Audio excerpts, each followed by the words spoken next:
Let me read to you a passage from the Gospel of St. Matthew chapter 20 verses 1 to 16. It's the Gospel for Wednesday of the 20th week in Ordinary Time. I shall only read part of it because it is long. St. Matthew writes, Jesus said, "For the kingdom of heaven is like a landowner who went out early in the morning to hire men to work in his vineyard. He agreed to pay them a denarius for the day and sent them into his vineyard. About the third hour, he went out and saw others standing in the marketplace, doing nothing. He told them, 'You also go and work in my vineyard, and I will pay you whatever is right.' So they went. He went out again about the 6th hour and the 9th hour, and did the same. About the 11th hour he went out and found still others standing around idle. He asked them, 'Why have you been standing here all day long, doing nothing?' 'Because no one has hired us,' they answered. He said to them, 'You also go and work in my vineyard.' When evening came, the owner of the vineyard said to his foreman, 'Call the workers and pay them their wages, beginning with the last ones hired and going on to the first.' The workers who were hired about the 11th hour came, and each received a denarius. So when those came who were hired first, they expected to receive more. But each one of them also received a denarius. So the last will be first, and the first will be last." That's from Matthew chapter 20, verses 1 to 16. What does it suggest to us? A young person who does not seem to have any purpose in life. Another who tries this and then tries that and now seems to be drifting. A third who cannot seem to settle. Various people about whom all it could be said is that their life has stalled.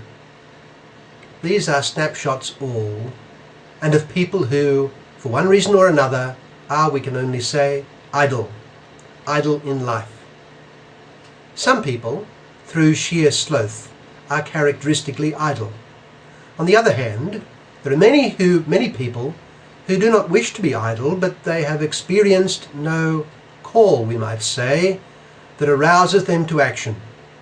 Nothing has yet struck a chord in them that gives a melody and a genuine interest to the life they are facing. Whatever they do leaves them unengaged. We might say that they are among those portrayed in the various stages of our Lord's parable today, at the 3rd hour, and at the 6th hour, and at the 9th hour, and even at the 11th hour. The master of the vineyard went and found people idle. "No one has hired us," they said in explanation, which we might interpret as meaning that nothing in life had yet engaged their hearts. You know, the great psychiatrist and author Viktor Frankl, noticing that some survived the horrors of a concentration camp while others were utterly ruined by it, concluded that the pivotal element was the possession of a sense of meaning. They had made sense of life, and whatever life brought, they had something to live for. Their hearts were not empty and idle. At the core of their life, they were engaged. Jesus Christ, living and glorious, is ever trying to engage the heart of every man and woman. Before he ascended into heaven, he charged his disciples to go to the whole world and make disciples of all the nations, baptizing them and teaching them all he had commanded them. He would be with them in this grand endeavour. He, unseen but present and working in his body the church, would be going from dawn to dark through the ages of history, inviting all who are standing idle in life. His invitation would be that they work in his vineyard, that they be his disciples, in their turn working for the Master. However, there are many who, though busy about their lives with a sense of meaning, are busy with what is ultimately of little worth. Viktor Frankl's observation could be regarded as simplistic if it is taken to mean that all that matters is having a sense of meaning, whatever that meaning may be. It is true that having a sense of meaning will engage the heart and enable a person to withstand upsets and tragedies. At least it could do this. But even more importantly, there remains the question of the objective truth of the meaning a person sees in things. Has a person gained not merely some meaning to life, something to live for, something that brings him happiness, but the true meaning of things? There are many who are passionately committed to what they perceive as the meaning of things, and from their point of view, their life has a tremendous meaning. It enables them to withstand as much suffering as very many missionaries who are passionate and on fire with love for God. But the meaning they see in life and reality is a phantom, profoundly erroneous, and in proportion to their commitment to it, there flows not good but harm. Their life is not idle, but it might just as well have been for the good they do. Indeed, they do far less good and far more harm than they would have had they been entirely idle due to a lack of sense of meaning. They are committed to making money or achieving social status or gaining personal power. That is the meaning of their lives. Perhaps they are now passionately committed even to a religious belief that draws them into despising others and even into harm and terror.